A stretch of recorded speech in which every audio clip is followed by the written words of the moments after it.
बिस्मिल्लाहिर्रहमानिर्रहीम अल्हम्दुलिल्लाहि रब्बिल आलमीन नहमदुहु व नुसल्ली अला रसूलिहिल करीम अम्मा बाद। अस्सलामु अलैकुम व रहमतुल्लाह। बुज़ुर्गों, दोस्तों, अज़ीज़ साथियों व मुअज़्ज़िज़ ख़वातीन, हिकायात सहाबा के 10वें बाब में औरतों के दीनी जज्बे से मुतालिक़ वाक़यात आएंगे जिनका हम लोग मुताला करेंगे इंशाअल्लाह। दरूद शरीफ पढ़ लीजिए। अल्लाहुम्मा सल्ली अला मुहम्मदिन व अला आलि मुहम्मदिन व बारिक वसल्लिम। औरतों का दीनी जज्बा। हकीकत यह है कि अगर औरतों में दीन का शौक़ और नेक आमाल का जज्बा पैदा हो जाए तो औलाद पर उसका असर ज़रूरी है। इसके बरखिलाफ़ हमारे ज़माने में औलाद को शुरू ही से ऐसे माहौल में रखा जाता है जिसमें उस पर दीन के ख़िलाफ़ असर पड़े, या कम अज़ कम ये कि दीन की तरफ से बेतवज्जोही पैदा हो जाए। जब ऐसे माहौल में इब्तिदाई ज़िंदगी गुज़रेगी तो उससे जो नताइज पैदा होंगे वो ज़ाहिर हैं। वाक़या नंबर 1, तस्बीहात हज़रत फ़ातिमा रज़ियल्लाहु अन्हा। हज़रत अली रज़ियल्लाहु अन्हु ने अपने एक शागिर्द से फ़रमाया कि मैं तुम्हें अपना और फ़ातिमा रज़ियल्लाहु अन्हा का, जो हुज़ूर सल्लल्लाहु अलैहि वसल्लम की सबसे ज़्यादा लाडली बेटी थी, क़िस्सा सुनाऊँ? शागिर्द ने कहा कि ज़रूर। फरमाया कि वो अपने हाथ से चक्की पीसती थी जिसकी वजह से हाथ में निशान पड़ गए थे, और ख़ुद पानी की मशक भर कर लाती थी जिसकी वजह से सीने पर मशक की रस्सी के निशान पड़ गए थे, और घर की झाड़ू वग़ैरह भी खुद ही देती थी जिसकी वजह से तमाम कपड़े मैले कुचले रहते थे। एक मरतबा हुज़ूर अक़दस सल्लल्लाहु अलैहि वसल्लम के पास कुछ ग़ुलाम बांदियाँ आईं। मैंने फ़ातिमा रज़ियल्लाहु अन्हा से कहा कि तुम भी जाकर हुज़ूर सल्लल्लाहु अलैहि वसल्लम से एक खिदमतगार मांग लो ताकि तुमको कुछ मदद मिल जावे। वो हुज़ूर सल्लल्लाहु अलैहि वसल्लम की खिदमत में हाज़िर हुई।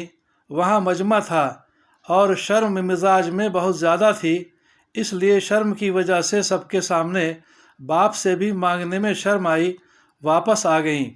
दूसरे दिन हुज़ूर अक़दस सल्लल्लाहु अलैहि वसल्लम ख़ुद तशरीफ़ लाए। इरशाद फरमाया कि फ़ातिमा, कल तुम किस काम के लिए गई थीं? वो शर्म की वजह से चुप हो गईं। मैंने अर्ज़ किया कि या रसूल अल्लाह सल्लल्लाहु अलैहि वसल्लम, इनकी ये हालत है कि चक्की की वजह से हाथों में गट्टे पड़ गए और मशक की वजह से सीने पर रस्सी के निशान हो गए। हर वक्त के कारोबार की वजह से कपड़े मैले रहते हैं। मैंने इनसे कल कहा था कि आप सल्लल्लाहु अलैहि वसल्लम के पास कुछ खादिम आए हुए हैं, एक ये भी मांग लें, इसलिए गई थीं। बाज़ रिवायत में आया है कि हज़रत फ़ातिमा रज़ियल्लाहु अन्हा ने अर्ज़ किया कि या रसूल अल्लाह सल्लल्लाहु अलैहि वसल्लम, मेरे और अली रज़ियल्लाहु अन्हु के पास एक ही बिस्तरा है और वो भी मेंढे की एक खाल है। रात को उसको बिछा कर सो जाते हैं, सुबह को उसी पर घास दाना डालकर ऊँट को खिलाते हैं।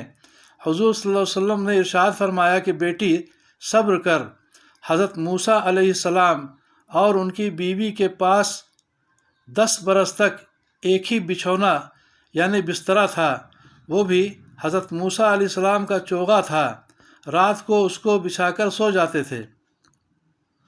तू तक़वा हासिल कर और अल्लाह से डर और अपने परवरदिगार का फ़रीज़ा अदा करती रह और घर के कारोबार को अंजाम देती रह, और जब सोने के वास्ते लेटा करे तो सुबहान अल्लाह 33 मरतबा, अल्हम्दुलिल्लाह 33 मरतबा और अल्लाहु अकबर 34 मरतबा पढ़ लिया करो।